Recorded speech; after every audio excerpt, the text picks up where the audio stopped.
Ladies and gentlemen, good day and welcome to the STL Q1 FY22 earnings conference call. I am Pankaj Dhawan, Head Investor Relations at STL. To take us through the Q1 FY22 results and to answer your questions, we have with us Dr. Anand Agarwal, CEO STL, and Mr. Mihir Modi, CFO STL. Please note that all participant lines are in the listen-only mode as of now. There will be an opportunity for you to ask questions after the presentation concludes. Please note that this call is being recorded. You can also download a copy of the presentation from our website at www.stl.tech. Before we proceed with this call, I would like to add that some elements of today's presentation may be forward-looking in nature and must be viewed in relation to the risk pertaining to the business. The safe harbor clause indicated in the presentation also applies to this conference call. For opening remarks, I now hand over the call to Dr. Anand Agarwal. Over to you, Anand. Yeah, thank you, Pankaj. Good day, everyone, and thank you for joining our Q1 FY22 earnings conference call. I'll just take you forward from the previous interaction that we had during our analyst day, the Stelloscope 2021. In that Stelloscope 2021, we broadly discussed the following points. First of all, we talked about the fact that almost a decade-long digital network creation cycle has started, which is driven essentially by 5G, fiber to the X, as well as rural connectivity programs throughout the world. Second, we talked about the fact that we are well poised to leverage this opportunity with our total addressable market now increasing to almost $40 billion. Our total addressable market has grown almost 5 times in the last 5 years on the back of both new capability additions and the portfolio additions, as well as new global markets in which we operate now. And the third part that we talked about was focus clearly is towards gaining higher market share in this increased addressable market of 40 billion with our 3 growth levers. And we will discuss each of these 3 points a bit briefly as we move forward. So on the decade-long network creation cycle, we are clearly seeing that, as we said, 5G, fiber to the X, where X can be home, X can be enterprise, small cells, or data centers, as well as rural connectivity programs are powering this digital network creation cycle. And 5G clearly is the fastest growing technology in terms of progression and adoption globally. There are more than 170 5G commercial networks running across the globe now. And the subscriber base is increasing and will almost be close to 2 billion subscribers by 2023 and more than 4.5 billion by 2025-26. The FTTX is clearly becoming all pervasive, and fiber is connecting homes, businesses, data centers, as well as small cells across the globe. In Europe, fiber to the homes and business subscribers are expected to more than double in the next 5 years and to reach to almost 208 million. And closer home in India, fiber broadband subscribers are also expected to reach more than 10 million subscribers pretty shortly. If we are looking the focus that rural connectivity is taking, we are seeing many programs being announced towards that. We saw recently the US president announcing a large infrastructure fund, and almost $65 billion out of that is focused on rural broadband. We saw the Indian government also announcing almost 20,000 crores as viability gap funding for the ongoing BharatNet program. So going forward, we are clearly expecting that the network build cycle to pick up pace driven by these three coinciding drivers. And as a result, the optical fiber demand is expected to increase what we saw at about 470 million last year to more than 610 million in the next by 2025 or so. In terms of the TAM, in the last 5 years, our clear focus was both in increasing the portfolio as well as in terms of increasing the geographic areas of presence for us. If we see our optical connectivity solution now with the addition of full optical interconnect portfolio, the addressable market has now increased to almost 18 to 20 billion US, which is split almost evenly between the optical cables as well as the interconnect kits. With the addition of Optotec in our portfolio, our addressable market with these customers has more than doubled in this segment. On the system integration front, our current addressable market is about $14 billion. This includes all the customer segments in India of telcos, enterprises, citizen networks, as well as cloud companies. We also cater to the cloud segment in Europe through our data center interconnect offering. In addition to that, we are also now moving into Europe to address the FTTX and wireless integration opportunities. Coming to virtualized access as well as network software product opportunity, it stands cumulatively at about $8 billion US for us. If we look at the subsegments, Open RAN as well as small cell, current global market sizes close to about $5 billion. Our focus clearly moving forward is to increase the market share in this increased TAM, and we have outlined clear 3 growth levers towards achieving that. The 3 focused levers for our growth is we grow the first one is to clearly grow the optical business.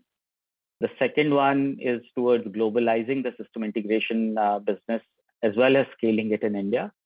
And the third one is towards building a strong wireless and access solutions business for us. We will talk about how we progressed on each of the growth levers in the current quarter. So on the optical business front, what we are seeing is that both the optical volume is increasing as well as the interconnect business is also scaling. Our optical market share, the fiber market share, grew to almost 6.5% globally in the preceding quarter, as compared to about 4.5% in Q1 of last year. Also, what we saw that the industry optical fiber volume grew to 131 million kilometers, which is about 6% growth on a year-on-year basis during the current quarter. In the interconnect business, we clearly recorded more than double-digit growth in revenues on a quarter-on-quarter basis. Our focus is to continue to increase the penetration of our Opticon, which is the end-to-end optical solution with all our customers. On the system integration front, we have, as we informed in the last couple of quarters, we have entered the UK market at a time when the market is at a 10-year fiber to the X build cycle, with various operators planning multi-million passes towards homes, enterprises, cell sites, etc. The UK Prime Minister has launched a £5 billion investment in Project Gigabit, which plans to connect rural areas with fast broadband. And we are starting to capitalize on this opportunity. We are very pleased to announce our first win. We have partnered with a leading provider of telecom solutions in the UK, and we are planning to deploy our FTTX Mantra solution to connect homes with broadband. It's an initial about £12 million project, but it provides us the impetus, and we expect this project to be completed in the current fiscal. And in order to further accelerate our system integration business in Europe, we have just announced an acquisition of Clearcom, which is a provider of end-to-end optical network integration services in the UK. The company Clearcom has a long-standing relationship with its customers and suppliers and has a strong reputation as a reliable as well as an agile partner. Clearcom had revenues of about £20 million in FY20. It has grown almost at a CAGR of 26% in the last 3 years and has a healthy working capital cycle of about 15 days. The company has close to 50 employees. In terms of deal contours, the enterprise value of the deal is at about £15.5 million. We will be acquiring 80% in the first tranche, and the balance 20% shall be acquired in 2023. And the deal is getting financed both by a mix of internal accruals as well as debt. With this acquisition, we create a strong platform to grow the system integration business in the UK and then take it to other geographies in Europe as part of our growth strategy. In the access solutions business, this also has been a busy quarter for us. We have successfully completed proof of concept for the programmable fiber to the X software solution with Chunghwa Telecom, so open broadband access network. So what this software essentially does for us is the fact that along with Opticon, which is a solution which is a cable plus interconnect solution, this provides the end equipment. This provides the provisioning, the active provisioning at the end equipment. And we are able to create a full end-to-end fiber to the X solution, which includes cables, interconnects, fiber, as well as the end equipment. So this POC that we collaborated demonstrated how our fully virtualized optical line terminal software stack enables Chunghwa to upgrade its gigabit passive optical network or GPON network to a 10 gigabit symmetric PON network. This is a fiber access technology for symmetric broadband speeds for up to 10 gigabits per second. And this is being deployed for enterprises in Taiwan, and very soon it will be deployed for home usage as well. We have also entered in a strategic collaboration with Facebook Connectivity to co-develop general purpose radio under the EvenStart program. The EvenStart program is a collaborative effort by Facebook as well as global partners to accelerate the adoption of Open RAN technology. And with this collaboration, the product development, promotion, and supply chain would be partly funded and promoted through this collaboration. As we plan to develop the manufacturing ecosystem for radio units in India, we are also participating in the PLI scheme announced earlier this year by the Indian government. And the efforts that we are putting have started yielding results. We recorded small revenues this quarter in our access solutions business after delivering the new standard Wi-Fi 6 hardware to our key account customer in Asia Pac. Now to talk a bit about our foundational capabilities, the update on that which we provide on a quarter-to-quarter basis. We have strengthened each of our 4 foundational capabilities, which are technology-led end-to-end solutions, key account management, ecosystem alliances, and investments, as well as building top talent and culture within the organization.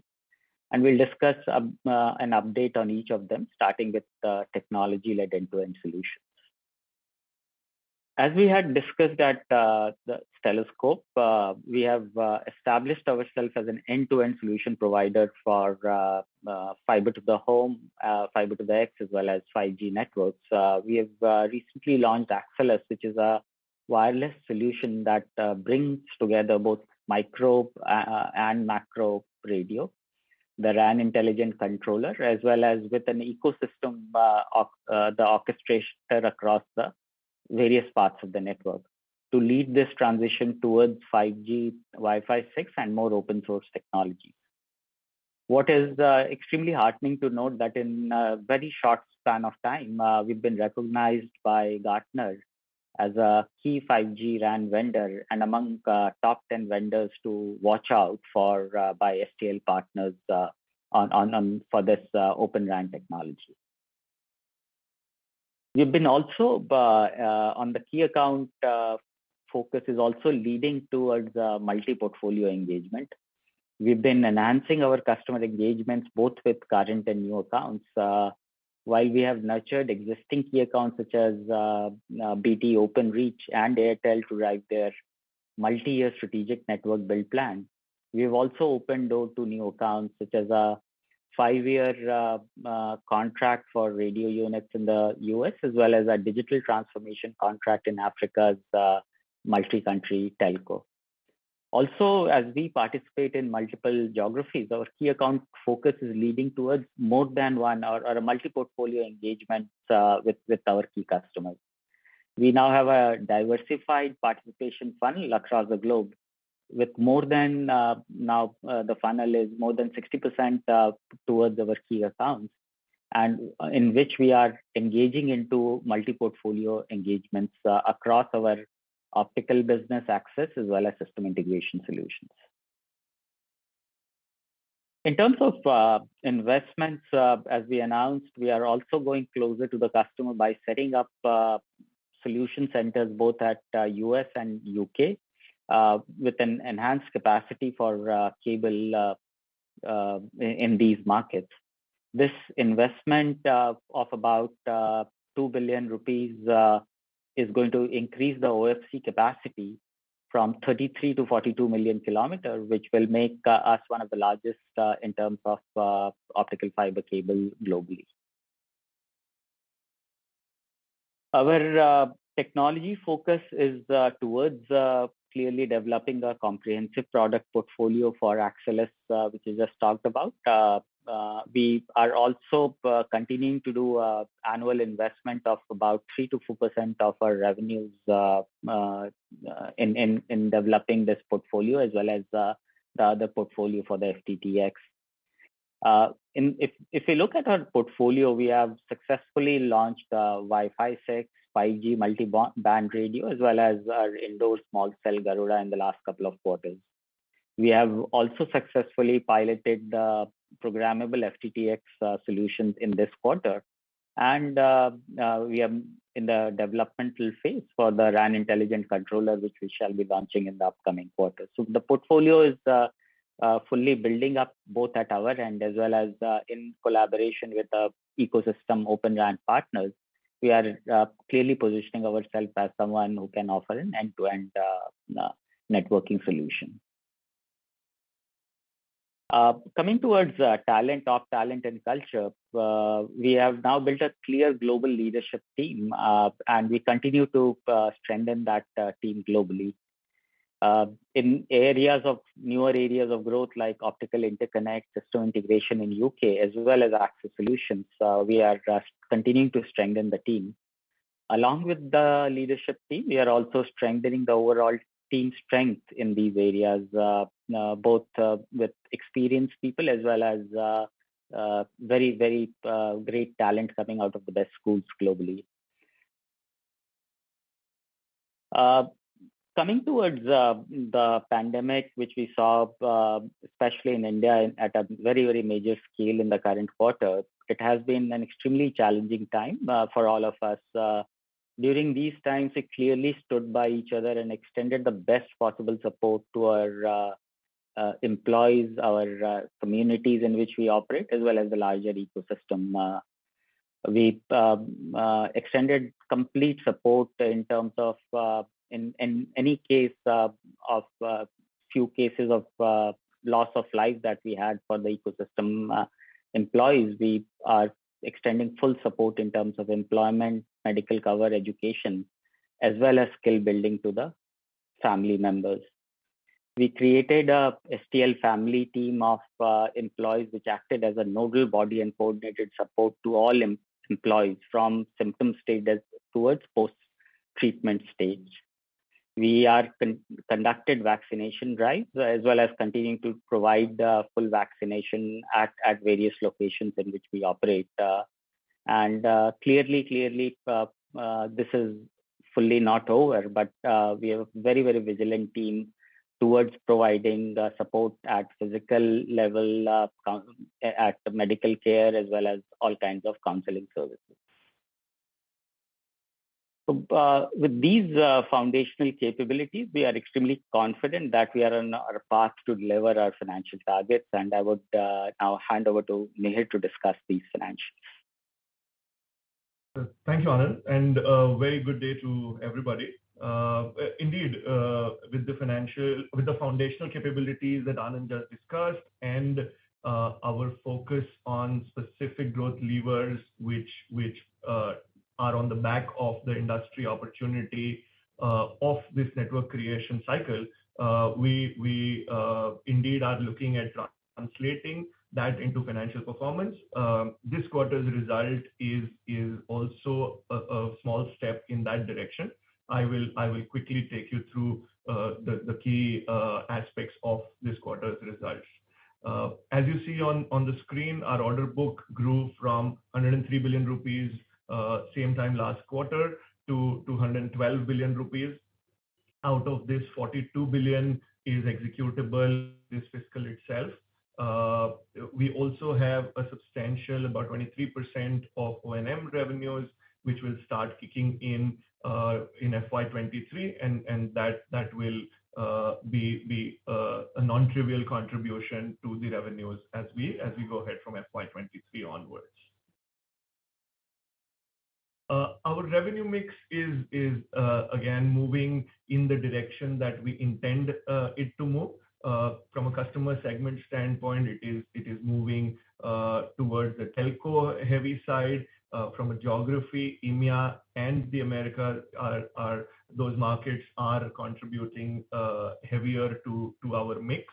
This is on the back of some notable wins that we've had. A large multi-million-dollar deal with a European telco for our Opticon solution, so on and so forth. We clearly want to make sure that we expand and serve the growing European markets, the US investments that are happening as we go ahead. And this mix of our revenues in this quarter is a small indicator of the direction we are intending to take and are able to take. On the execution side, well, there was a bit of a hiccup again in Q1 on the execution side because of the pandemic's second wave in India. But post that, our execution is running at full speed. Some of our key projects, which all of you all are aware of, are either towards the end of completion or chugging along very well. Project Varun at 95%, Mahanet above 90%. The fiber rollout for the large Indian telco is inching at halfway mark, so on and so forth. Of course, we have in addition now the UK gigabit network, which we will kickstart.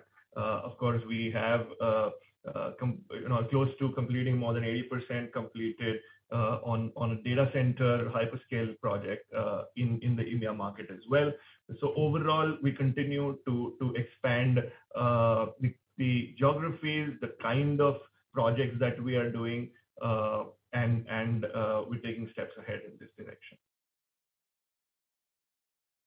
Moving to the specific numbers of the P&L, very happy, despite, as I mentioned, a little hiccup on the pandemic side, overall happy that despite the pandemic, we clocked 13.09 billion rupees of revenue at an EBITDA of 2.38 billion rupees. That's an 18.2% EBITDA margin.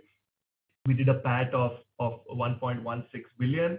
The revenue is a growth of 49% over the same quarter last year. Overall, we expect the underlying momentum to continue. The quarter-on-quarter dip is primarily because of some pandemic impact in Q1. But we would aspire to get back into the quarter-on-quarter growth momentum that you've seen over the last 4 quarters. We certainly intend and aspire to get back on track, and there's no reason we should not be able to. As we had shared with most of y'all who joined us at this Telescope earlier this month, we plan to reach 100 billion annualized run rate by Q4 of FY23. This will be on the back of a very focused strategy, it translating in the form of growth levers that Anand also laid out earlier in the presentation. Our growth will come from optical connectivity business through globalization of system integration, and then how we build our access solutions business. We are confident of reaching this number, and we are taking steps ahead as we go on this one. Just laid out the abridged version of the financials here. As I mentioned, the first column, 13 billion at an 18.2% EBITDA, and a PAT of 1.16 billion rupees. Overall, we are committed to what we have on our minds every single day. Revenue run rate of 100 billion rupees by the fourth quarter FY23. We are watching the net debt very closely to make sure that we get to a 0.5 net debt equity ratio by, again, the fourth quarter of FY23, and ROCE objective remains at 20%. I think very comfortable that we are moving towards these objectives, and we'll continue to communicate to you of our progress towards this. I think one more piece which we would want to now share with you all, as we have shared in the past as well, is our commitment to our ESG targets. We've been endeavoring to be a responsible leader and not just to make a world connected, but also inclusive and responsible. It results in actions such as how we source what goes into our products, how we design the material so that there is minimal impact on the environment, how our partners develop those materials and our waste disposal methods. Just to share some examples, we've diverted 135,000 metric tons of waste away from landfills. And not just diverted away from landfills, but also reduced it at source and recycled and reused them as inputs. So we plan to grow in an environmentally responsible manner. On the sustainability part, we are fully aligned with the UN Sustainable Development Goals. We make efforts to reduce our waste. 100% all our manufacturing locations are zero waste to landfill certified. We have reduced the carbon footprint by 50% over the last few years, and recycled more than 1.15 million cubic meters of water. We are actively and continuously working on reducing and minimizing emissions at our manufacturing and other facilities. Overall, again, to make sure that we create a connected but sustainable world.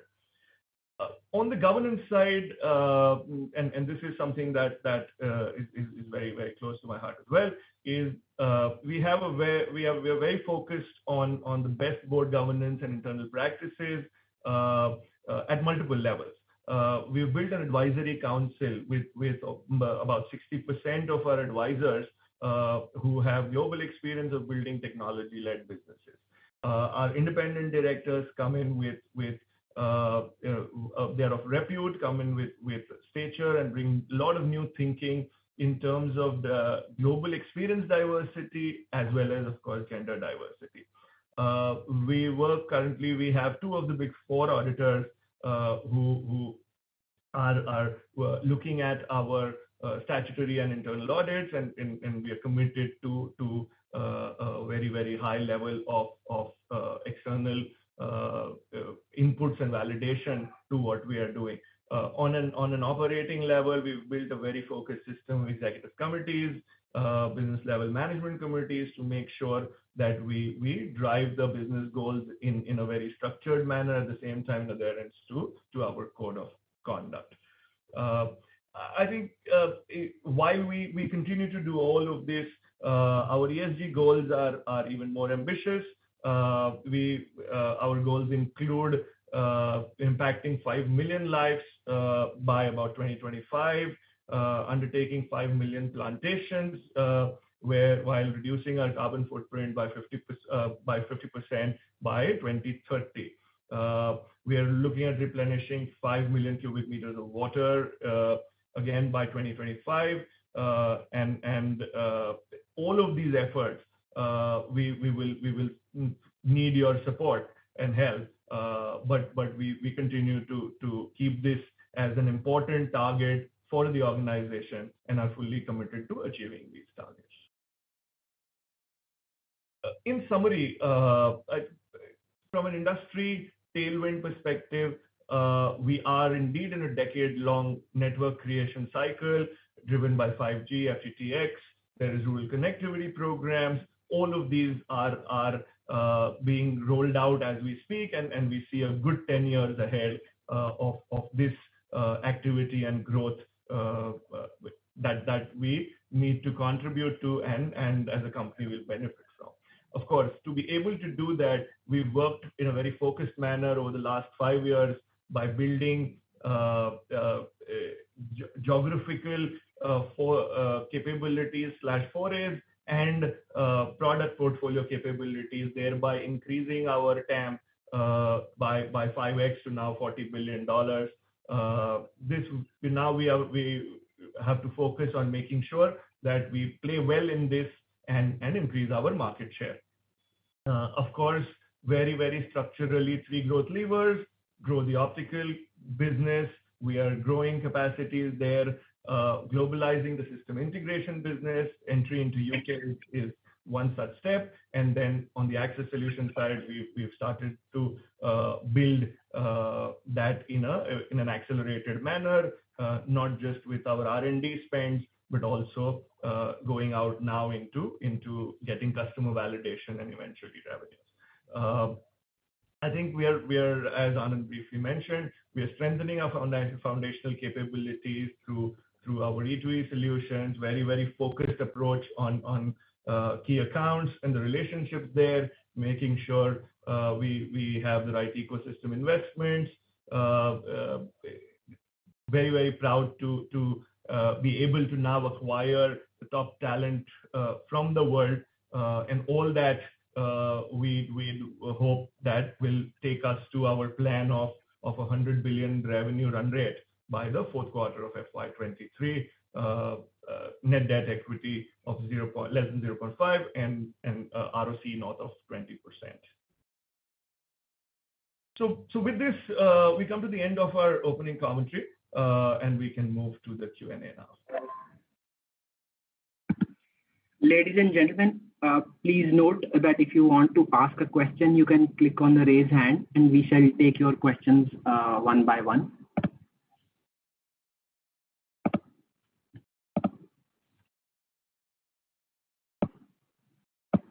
So we'll take the first question from the line of Mr. Pranav Kshatriya. Pranav, you can ask your question now. Hi, thanks for the opportunity. I have 3 questions. Firstly, can you tell us about how much is the OF OFC capacity utilization for this quarter, and what are the trends you are seeing for the OF pricing across the globe? Sure, Pranav. So on a capacity front, our new capacity for the cables is now coming up fully on shape. So I would say if I take the full capacity of 33 million, we are now running at about 70% to 75% of the capacity. In terms of the pricing for us is largely through long-term contracts, so it has been more stable. We are seeing the demand outlook as well as the supply-demand constraint now becoming the delivery times are getting tighter. So clearly, any new contracts that we enter in are at slightly better pricing than what we had, say, in the previous season. My second question is on this Prysmian lawsuit. Today we had this news of Prysmian has launched a lawsuit regarding patent infringement on a couple of your products. Can you just highlight us, what exactly is this about, and what would be the contribution of the products under litigation?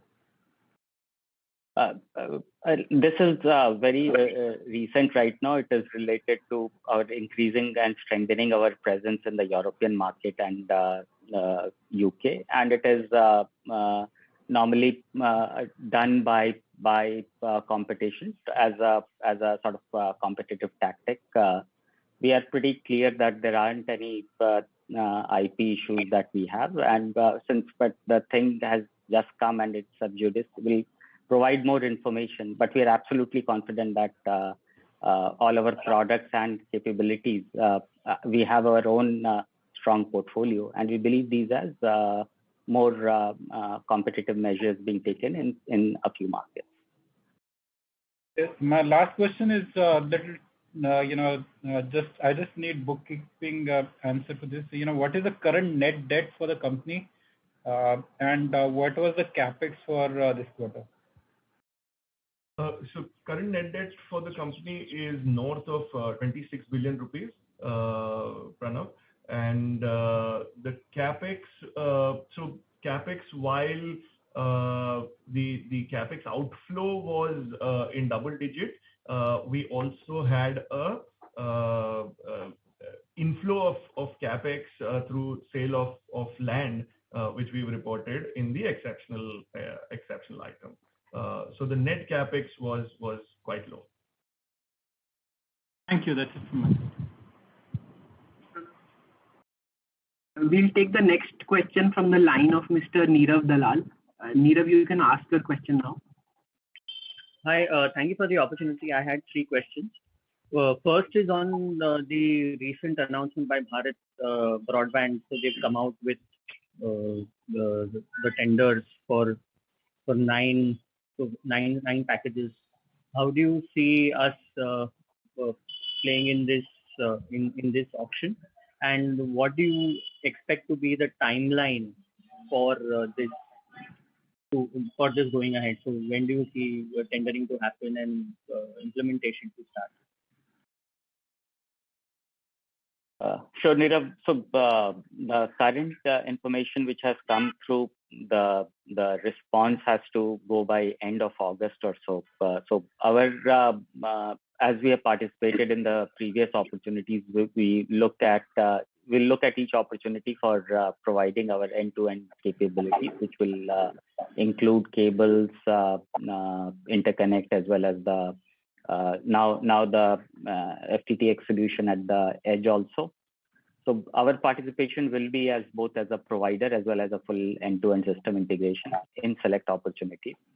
We believe that the orders, the whole process should take a good part of this quarter and maybe something in next quarter. And whatever orders come in, part of it will kind of accrue in H2 of the current year, but a bulk of that will be towards the FY23. Right. And my next question is regarding the recent acquisition that we've announced today. What are the margins of the business, and how should one look at this business in the next 3 to 5 years? Sure. So this is a relatively company which has grown in the last 5-6 years. The margin is between 13 to 15% during these years, and it has grown at about 25-26% year on year over the last 3 years. Our focus clearly is to kind of leverage this platform along with the the team that we had showcased, that we have built up in UK as well. And with the combined capabilities, strengthen that growth. So definitely with us coming along with Clearcom, the overall both the opportunity as well as the growth ought to be faster than the 26% that the company has shown. Got that. And lastly, just in terms of the extraordinary items that were there in this quarter, there was a sale of land, and there were certain provisions charge and impairment charge. So if you could just explain in terms of what is the impairment charge and the lease cancellation and the non-fulfillment of optic. Sure. So we have three of these. There is one lease which we had to cancel, and therefore that came in as an extraordinary or exceptional item because we had to settle that and pay certain amount as a part of the cancellation terms. So that was one.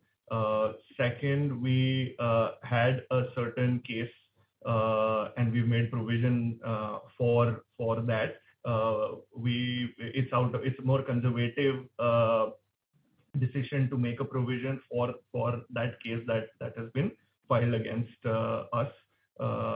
And the last is a regular kind of reassessment of certain assets and an impairment that we felt appropriate to take based on the revised value of assets assessed by the management team there. Just on this, on the non-fulfillment, is it something recent? And in terms of the impairment charge, how should one look at it going ahead? What was the effect regarding? So the first part, no, it's not recent. The assessment and the conservative approach on the provision is something that we decided. We've spoken about some of these and disclosed some of these cases in the past as well. And we've made provisions against that in the past as well. But like I said, as a conservative assessment, I would rather make a provision than be surprised. Sorry, Neerav, what's the question on these? On the impairment, how do you? So what was this? What are these assets, and who should one look at it? I think again the impairment is a part of a regular cleanup understanding of which asset is performing how, and this is just a part of that. It's again a conservative approach to how we'd like to keep our balance sheet. There is no substantial risk around that. Sure. Thank you for the opportunity. Thanks, Neerav. We'll take the next question from the line of Mukul Garg. Mukul, you can ask your question now. Hi, thanks. Anand, I first wanted to kind of inquire on the gross margin side. The gross margin this quarter was one of the highest, I think, in last 8 to 10 quarters. Was this primarily because of a lower share of services, or was there any impact you had because of price increases or increase in the share of product business? And how sustainable is this gross margin going forward? Yeah, you're right, Pranav. It was largely due to the fact that the proportion of services was slightly lower in the current quarter. So our GM and the EBITDA numbers that we have guided for will largely be in the range that we have spoken about, closer to 17 to 18%. And the current GM in this quarter is just a reflection of the mix. Understood. And the other part was on the order book. There is a decent pickup in the order book this quarter.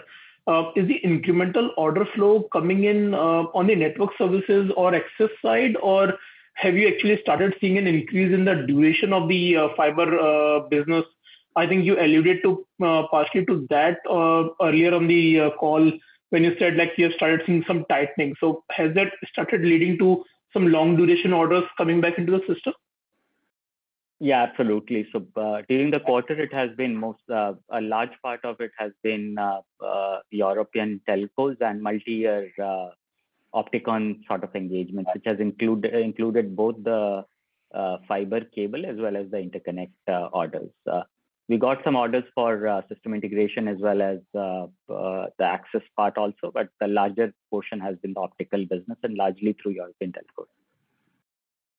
Sure. And the last one was on the regional mix. It was really interesting to see US now contributing 11% of your revenues this quarter. That was a major jump.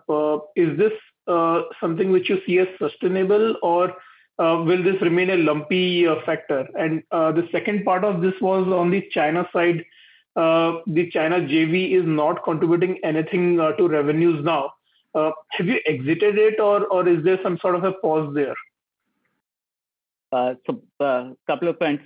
One is for what we report as Americas include both US as well as Latin America. So the jump that we saw from 5% last year to about 11% this year is clearly on account of the growth that we are seeing in North America more. And in terms of the China facility, in terms of what we report is in terms of the revenues from a sales perspective. So the China facility, whatever usage that we have is more towards production rather than towards the sale in the market. So in terms of marketplace, we are not selling much or hardly anything in China anymore. Okay. Just to clarify, the North American business, do you expect that to remain sustainable, or will it be a kind of volatile based on order flow? No, we believe so. We are seeing a great traction, and that's what led us to decide to have a point of presence. Also, if you would have noticed, Mukul, we first enter a market through sales, then through distribution, and then through manufacturing. The fact that we believe it is now sustainable has led us to decide on this investment in the US market as well. Great. Thanks for taking my question. I'll get back into the queue. Sure. Thanks, Mukul. We'll take the next question from the line of Mr. Ravi Mehta. Mr. Ravi, you can ask your question now. Yeah, hi. Thanks for the opportunity. So with the uptick in fiber prices, as you mentioned, the new orders coming at higher price, is there a case where we can see some improvement in margins despite the mix, reverting back to the expected one? Ravi, as mentioned, we take more longer term sort of orders. So there is clearly an expectation that the orders in future that we get, as well as maybe the profile as the mix starts moving, should improve some margins. At the same time, the mix towards system integration business is also increasing with the global presence, and our R&D spend consciously that we are now making it between 3 to 4%. So at the current level, we will continue to guide at the company level to be between 17 to 18%. However, all endeavors are towards making sure that we take every opportunity to make it better. Sure. And one bookkeeping question. What was the inflow from the sale of land, if you can share that? The inflow this quarter was 67 crore. So I believe that was the gain. So the sale amount is similar, or? Yes, incidentally, we got the first tranche, a small amount last quarter in terms of cash flows, which was equivalent to the cost. So this quarter, we booked the whole gain, which was incidentally the same amount. Okay. Sure. Most of the questions got answered. Thanks. Thanks, Ravi. We'll now take the next question from the line of Mr. Mangesh Kulkarni. Mangesh, you can ask your question now.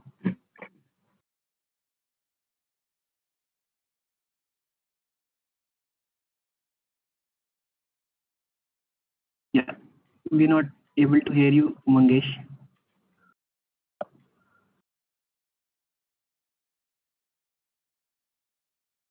Hello. Am I audible? Yes. Yes, please go ahead. Yeah. So regarding the exchange filing, you mentioned that you are going for organizational. Your volume is be a bit loud, please. So is it okay now? Yes, Hello? like yes, better. Yeah. So I just wanted to know about this organizational restructuring, what you plan. So just more details on that. And secondly, regarding this 1,000 crore fundraising plan. So what is the thought process? Where you want to utilize it? Just if you provide some light on that. Thanks. Sure. So let me answer both. The 1,000 crore fundraising resolution is an enabling resolution.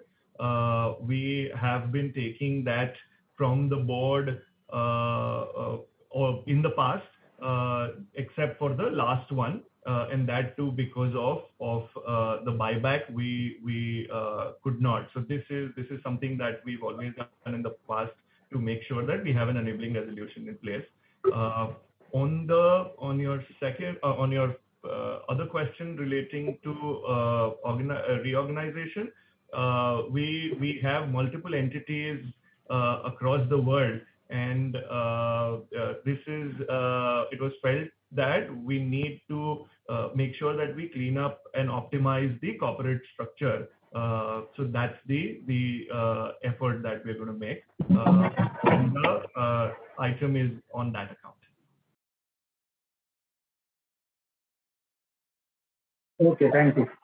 Yeah, thanks, Mangesh. We'll take the next question from the line of Mr. Dheeraj Dhan. Dheeraj, you can ask your question now.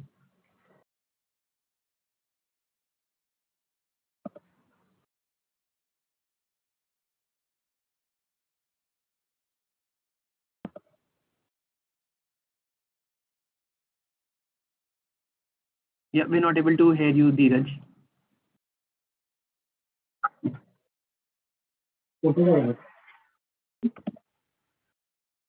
Okay. We'll take, in the meantime, Mr. Dheeraj comes, we'll take the next question from the line of Mr. Vipul Kumar Shah. So Vipul Kumar, you can ask your question now. Hi, sir. Congratulations for a good set of numbers.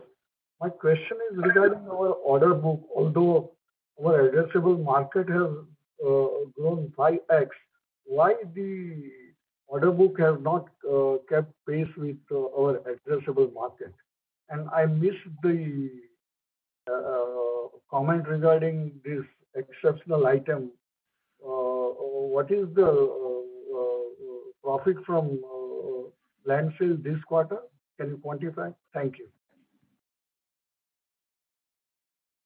Sure, Mr. Vipul Kumar, I'll address the addressable market. So the addressable market growth that we've seen is over a 5-year period, and our clearly order book over this period has grown significantly. So the order book that we are now talking about is on a quarter-on-quarter basis, which has grown by, I think, by about 5 to 6% on a quarter, from 10.7 or 107 billion to 112 billion on a quarter-on-quarter basis. And the clear focus moving forward is with this higher addressable market is towards both taking a bigger market share of it, and you'll see this order book growing on a quarter-on-quarter basis as we move forward. Meher, can you? Yeah. Sure, thank you. Regarding the land sale, the profit, the total cash inflow across 2 quarters, large chunk coming in this quarter, was approximately 75 crore, and the profit on that was 67 crore. Of course, we had some other exceptional items which were negative items in the form of provisions, and therefore the net exceptional item upside in the financials is approximately 16 crore. Thank you and all the best.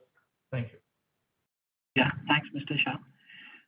In the meantime, we'll take one question, Anand and Mir, which has come through the chat. The question is from Mr. Anil Tumidi. He wants to understand that if we are participating in BBNL's BharatNet PPP, and also are we participating in the PLI scheme? Yeah, Sanil, for BharatNet, we just talked about the part that we'll be participating as a system integrator and as a cable provider for the opportunities which are coming in. And for PLI also, we have made an application under the PLI scheme for the radio hardware. And so there is a participation on the PLI as well. Sure. Thanks, Anand. And we can take maybe one more question from the chat, which has come from Dheeraj Dhan, who was earlier not able to ask. How does Western world apprehensions regarding China affect you? How would you score against the likes of Huawei and ZTE? We do not actually directly compete with the likes of Huawei and ZTE, but at the same time, I get the perspective of the question. Clearly, the fact that we are now both in the markets where we operate in as a local provider, whether it is UK, Europe, US. So being a local provider as well as coming in from Indian origins is really helping us create a better visibility, better reliability in these marketplaces. So it helps being both local and Indian for us. Thanks, Anand. We'll take the next question from the line of Mr. Anurag Jain. Anurag, you can ask your question now. Yeah, thanks so much for the opportunity. Am I audible? Yes, you are. Please go ahead. Yeah, thank you so much. So I had two questions. One was on the manufacturing setup that we plan to establish in UK and US. So while I understand the logic that business will be more sustainable there, so we want to have more permanent presence, but the logic of setting up manufacturing businesses in terms of cost competitiveness and the India advantage, how does that stack up? Sure, Anurag. So we take this call based both on multiple factors, on the sustainability of the business, on the sustainability of the margin in these markets. So clearly, it's going to be a mix of capabilities, what we do locally, as well as what sort of comes in from the India facility. And both these decisions we took after weighing in all this perspective of local capacity, local margins and costs, as well as sustainability of business in these markets. And the fact that we have been operating the European facility, Metallurgica, for now almost 4 years and increase the capacity there, we have a very good outlook in terms of how to get that balance between keeping the global capacities running while maintaining the margins locally. Understood. Got that. Thank you so much. One last question from my side, which was on the acquisition. So we have done a reasonable bit of acquisitions over the last, quite a few number of years. So my question was, how has our experience been on that front? Have we been able to successfully integrate? Have those acquisitions actually, delivered what the intent was? So if you can, share some of your experiences there. Yeah. I would say that's a very good question. I would say it has been largely positive. Definitely with each acquisition, there has been some set of learnings that we've had. But through these acquisitions, and what we have done is more smaller ticket acquisitions, which are more focused towards capability or a market presence. So whether it was Metallurgica in Italy and Optotec recently, or IDS for the data center part, as well as the ASOX investment, each of them added capabilities for us. And I would say overall, we are extremely happy with our all the acquisitions that we have done, as well as the approach that we have taken. and our post-merger integration activities have also gotten more robust with every single acquisition. And it's now become a extremely strong playbook from identification to post-merger integration, which keeps getting better with every acquisition. Okay, so just to dig in a little deeper here, so we've been able to retain the people, or we've been able to have knowledge transfers. So all that was possible and was done. Absolutely. So I mean, both from construct of the acquisition itself, key people are part of the approach. But I'm extremely happy to mention that we haven't lost any key person which were part of the acquisitions that we did, especially the key people that we identified in each of these acquisitions. Perfect. Thank you so much, and all the best to all of you. Thank you. Thank you. Thanks, Anurag. Anand, maybe we'll take one last question which has come through chat from Mr. Rakesh Shah. The question is, has the business normalized in the services business after a slowdown in Q1? Yes, Mr. Shah. So currently, from the middle of June onwards, we are now coming back to normalcy. We are clearly hoping and wishing that this normalcy is sustained as we move forward in the current quarter on the services side. Thanks, Anand. Ladies and gentlemen, with this, we come to the end of question and answer session. And I now hand it over back to Dr. Anand Agarwal for closing remarks. Yeah, thanks, Pankaj. And I'd like to thank everyone for attending this call and continuing to show interest in our company. And I hope that we were able to address and clarify all your queries and comments. For any further questions, discussions, please feel free to contact our investor relations team, which includes myself and Meher. And we really look forward to continuing the conversation with you in the future. Thank you and have a great day. Viraj, you can stop the recording, please. Thank you, everyone.